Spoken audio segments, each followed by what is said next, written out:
Les grandes gueules. Tout sur les dessous de l'actu.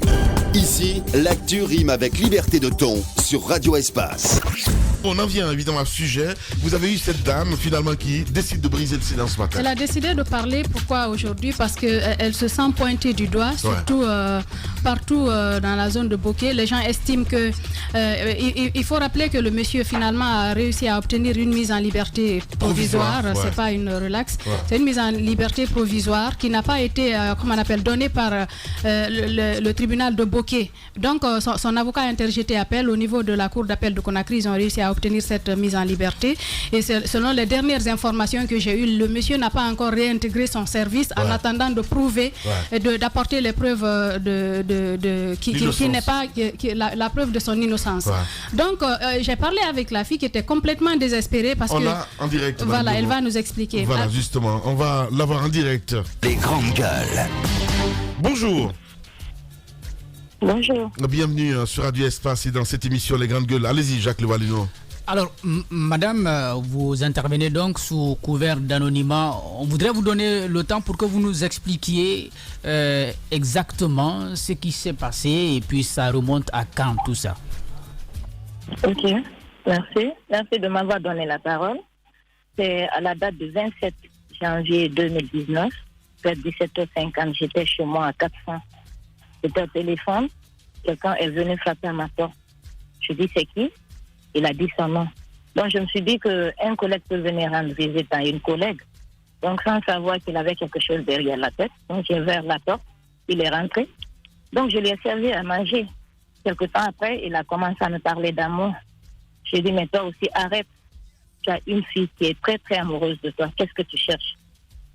Et puis un peu, je considère sa copine comme une sœur à moi. Il dit oui, la fille m'aime, mais moi aussi je t'aime. Je dis non. Donc j'aimerais vous préciser, il y avait une organisation dans la cour voisine, un anniversaire qui se passait. Donc il y avait de la musique. Donc il a commencé à parler. Il dit non. Il dit maintenant tu sauras. Quand un homme est amoureux de quoi il est capable. Je dis mais toi aussi arrête. Je dis arrête. Donc les disputes ont commencé. Donc j'ai essayé, quelque temps après il a bondi sur moi. J'ai essayé de me défendre. Donc il a bloqué toutes mes articulations. Donc j'ai crié, on ne pouvait pas m'entendre. Donc c'est sur le sol, il a fait l'action. Donc quand il a fini, il me dit dis-moi je t'aime. Je dis non. Il dit si tu ne me dis pas je t'aime, je dis je vais refaire encore. Je dis je t'aime. Il me dit redis encore. Je dis je t'aime. Donc il est sorti. Moi j'étais là fatiguée, ébahie. Donc quelque temps après je l'ai rappelé. Je dis ok. Je dis paie-moi du pilule. Je lui ai dit dans quelle pharmacie il peut trouver. Peut-être pour éviter la grossesse. Donc quelque temps après je l'ai rappelé encore. Vers la nuit, dans les bancs de 21h. Je dis est-ce que tu as acheté un malinqué? Il dit non, qu'il n'a pas acheté. Et ben, je dis, il n'a rien dit. Donc c'est comme ça. En même temps, j'ai suivi les procédures comme ça se doit. Donc le lendemain, il est venu dans mon bureau pour se moquer de moi. Il dit, je prie Dieu que tu sois enceinte. Quand tu seras enceinte, tu seras la mienne. J'ai dit, Ensuite, je l'ai mal répondu. Il me dit, tu ne me dis pas que tu ne me connais pas. Donc j'ai eu peur. J'ai dit, mais ça, c'est une menace. Déjà, quand il était chez moi, il me dit que quand un homme est amoureux, tu sauras de quoi il est capable. Donc, je me suis sentie menacée parce que je me suis dit que si je ne dénonce pas ce monsieur, je dis, c'est pas bon parce qu'il peut toujours refaire. Donc, j'ai expliqué à une amie. Ensuite, l'amie là m'a dit, ça, c'est une honte. Ça, c'est une honte. De toute façon, on va voir. Soit si le monsieur s'est drogué ou pas, s'il vient te demander pardon, là, tu acceptes son pardon, mais vouloir faire sortir ça devant le public, c'est vraiment honteux. Donc, j'ai suivi ses conseils. Donc, j'ai pris la pilule, j'ai pris les antibiotiques, comme ça se doit. Mais je suis restée, chaque fois, il se moque de moi. Je dis, mais non, parce que moi, je ne pouvais pas attendre. Je dis, parce que vouloir rester comme ça, je dis, il faudrait que je dénonce ce monsieur. Donc, c'est comme ça, je suis partie maintenant au tribunal. Je me suis renseignée au niveau du juge. Donc, on m'a présenté déjà un juge. Je lui ai expliqué mon cas. Donc, j'ai été à l'hôpital. Donc, j'ai fait les procédures comme ça se doit. Et jusque-là, où nous en sommes. Donc, À ma grande surprise, parce que le monsieur, il avait reconnu pour la première fois. Ensuite, à la gendarmerie, il a reconnu. Donc, on m'a demandé qu'est-ce que je veux. J'ai dit, je veux que la justice me soit rendue. Donc, on nous a transféré encore à la justice. Il a reconnu devant un procureur. Ensuite, le procureur nous a ramenés chez le juge d'instruction. Il a encore reconnu. J'ai même des témoins parce que j'étais avec mes oncles. Donc, j'ai des témoins qui peuvent même témoigner. Donc, on l'a transféré. Donc, on a fait l'instruction et il a tout mis en vain. Mais comme déjà, les procès-ordres sont là, donc on l'a gardé. Donc, quand on l'a gardé, moi, ma grande surprise, avant-hier, je le vois au service sans que je sois informée de ce qui se passe. Parce que ça, moi, je ne suis pas contre sa liberté provisoire, mais il faudrait que moi, la victime, que je sois informée sur quelle base. Parce que déjà, ma vie est menacée. Je sais dans quel traumatisme je suis. Vous voyez un peu, monsieur? Donc, je dis, mais ça, c'est quoi? Donc, quelque temps après, pendant la soirée, il y a, un substitut de procureur qui m'appelle, que c'est la cour d'appel de Conakry, qui l'a libéré. Que la chambre d'instruction, la chambre de contrôle de l'instruction, quelque chose comme ça. Je dis, mais ça, c'est quoi? Donc, directement, moi, j'ai informé mon avocat. Mon avocat même était surpris. Il dit, on n'est pas contre de sa liberté, mais on ne nous a jamais appelés, au moins pour nous écouter. Donc, c'est comme ça, ça s'est passé. Et jusqu'à présent, je suis dans ce traumatisme. Jusqu'à présent, je suis dans ce traumatisme. Parce que la victime, devant, ça me fait très mal, au fait. Ouais, ça je me comprends. fait très mal. Je comprends. Très mal. Ouais. Témoignage pathétique, hein, voilà. Madame Hiro nous disait, depuis là, vous vous êtes dit, ben, ça sert à rien de vivre désormais. Mais on va essayer d'aller en profondeur, mon cher Moussa, avec peut-être d'autres questions. D'autres questions? Est-ce que ce que vous venez de raconter est très touchant? Parce que nous nous rendons bien compte que derrière l'acte, il y a tout le traumatisme derrière le fait que vous l'ayez revu au travail dans ces conditions et qu'il vous parle peut-être avec beaucoup de condescendance. Ça fait absolument très mal.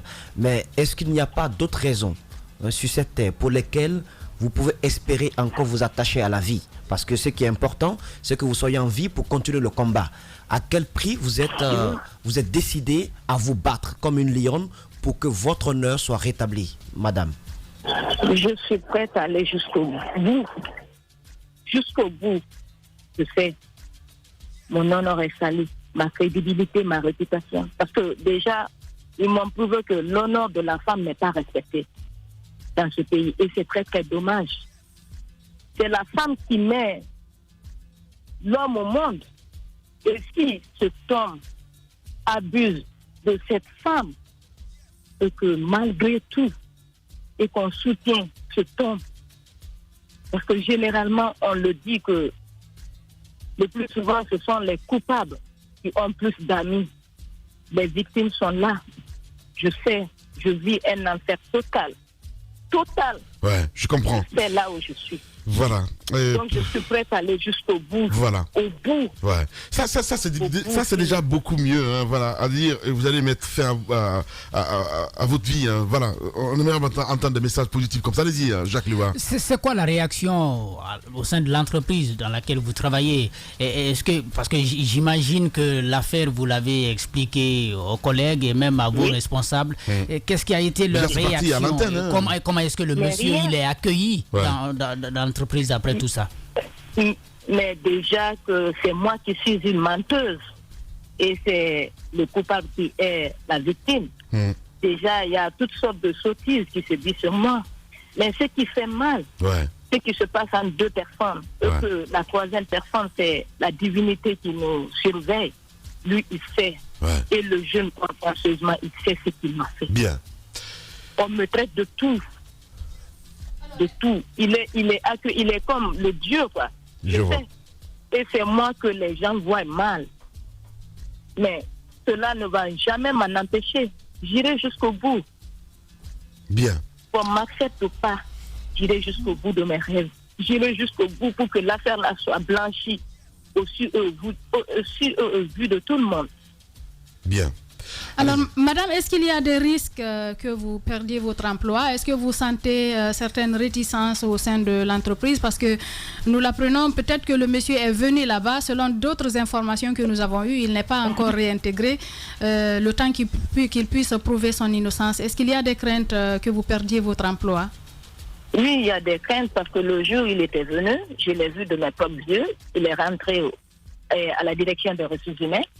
Donc, je ne sais pas ce qui s'est dit. Mais d'après ce que j'ai vu, le lendemain, avec mes responsables, les gens me regardaient mochement. Avec les responsables dont je riais, je saluais gentiment. Ce n'est pas le cas. Tout le monde me regarde. Vous voyez ce que ça fait? Ben oui, comprend. Je comprends très bien. Ouais, allez-y, mon cher Roby. Alors, la crainte que nous autres, nous avons, c'est que ce jeune-là, finalement, se sentant coupable, puisse fuir parce qu'il est en liberté provisoire, et quand on sait qu'en Guinée la surveillance des individus n'est pas effective, est-ce que vous craignez, ou alors quelles sont les mesures, des garanties qui sont prises pour que lui puisse pas se tailler? Pardon, j'ai pas compris. Les risques qu'il fuit. Ouais. Oui. Bah, c'est pas à elle de demander. Mais justement, on va peut-être demander les autorités dans ce sens-là. Allez-y, Antoine Kourma. Allez-y, Antoine. Moi, c'est juste une remarque. D'abord, une question. C'était quoi la nature de vos relations avant ce acte? Certes, j'étais ami à sa petite amie. Comment est-ce que celle-là a réagi lorsque l'acte est survenu? Et ensuite, comment est-ce que les employés de votre entreprise ont su ce qui s'est passé entre vous, entre quatre murs? Ouais. Comment est-ce qu'ils l'ont su? Quand l'affaire s'est déclenchée, la fille même est venue dans mon bureau. Il n'a pas cessé de dire à son petit ami d'arrêter de dire « Amy, je vais te violer ». Beaucoup le savent, parce que moi, c'est à ma grande surprise. Je sais que c'est cette fille-là même qui se bat avec ses complices, que moi, je mens sur le monsieur. Et que tout le monde dise que moi, je mens sur le monsieur. Moi, j'accepte. Parce que parfois, le plus souvent, quand on sait... Parce que le plus souvent, quand on se bat pour la vérité... Madame X, mon inquiétude, c'est un constat que j'ai fait. Après l'acte, j'ai constaté que vous n'avez pas tout de suite porté plainte. Vous avez attendu quelques jours après. Pourquoi avoir attendu quelques jours après? Pourquoi n'avoir pas tout de suite porté plainte et attendre que les jours passent pour vous plaindre? Ok. J'avais honte. Imaginez-vous. Quelque chose, ça, c'était ma première expérience. J'avais tellement honte. Là où j'étais, j'avais tellement honte. Je ne faisais que pleurer. J'ai dit, mais comment? Directement, j'ai appelé une amie parce que je ne pouvais pas garder ça pour moi. À chaque fois, quand je fermais les yeux, je voyais que ce monsieur et l'acte horrible qu'il m'a fait. Et quand j'ai dit à ma copine, elle m'a dit que ça, c'est une honte. Donc, je suis restée 2 jours, 3 jours, mais je ne pouvais pas. À chaque fois, je ne pouvais pas parce que le monsieur se moquait de moi. Donc, je n'ai plus attendu l'appel. Je dis, il faudrait que je dénonce ce monsieur. Donc, c'est comme ça. Ouais. Imaginez-vous une grande fille. Je vois. Cela se passe. Ouais. Et quand vous venez vers les gens, ils vont dire que tu étais consentante. Alors que le monsieur, il a dit à la gendarmerie que je n'ai jamais été consentante. Les procès-verbaux sont là. Je ne peux pas mentir sur lui. Bien. Merci. Ça me fait très mal. Ouais, on va poursuivre ce dossier, croyez-moi, on va aller jusqu'au bout. Merci beaucoup en tout cas. Et surtout, bon courage du côté de Bokeh. On vous accompagne. Merci beaucoup.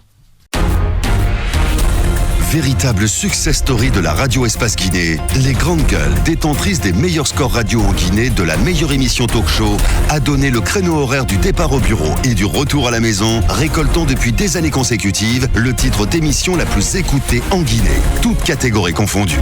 Un grand total de plus de 5 millions d'auditeurs ont été fidèles au talk show Les GG, diffusé jour après jour sur toutes les stations du réseau Adafo Média de 9h à 10h30, un exploit qui restera longtemps dans les annales de la bande FM en Guinée.